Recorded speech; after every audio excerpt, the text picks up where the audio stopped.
शेवटच्या टोकावर असलेल्या आमच्या सिरोंचा तालुक्यात गेल्या पावसाळ्यामुळे आता होणाऱ्या पावसाळ्यामुळे 7 दिवसांपासून आमच्या सिरोंचा तालुक्यात बस मानव विकास मिशन अंतर्गत जे बस आहे ते तात्पुरती सिरोंचा तालुक्यासाठी बंद आहे।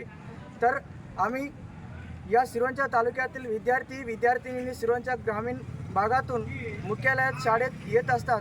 असे विद्यार्थिनींना मोठी आर्थिक अडचण होत आहे।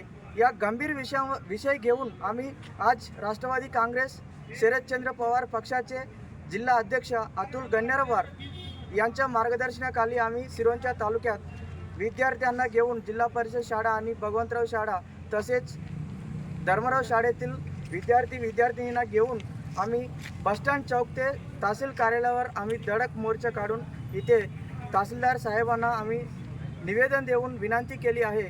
लवकरात लवकर आमच्या विद्यार्थिनींसाठी तात्काळ इथे बस सुरू केला पाहिजे, अन्यथा आम्ही येत्या 15 दिवसानंतर विद्यार्थ्यांना घेऊन रस्त्यावर उतरून आम्ही तीव्र आंदोलन करणार।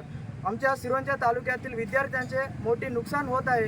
हे गंभीर विषय जिल्हाधिकारी साहेबांनी घेतला पाहिजे, तात्काळ आमचे बस समस्या दूर केला पाहिजे असे आमच्या या मीडियासमोर आज सांगण्यात येत आहे। धन्यवाद।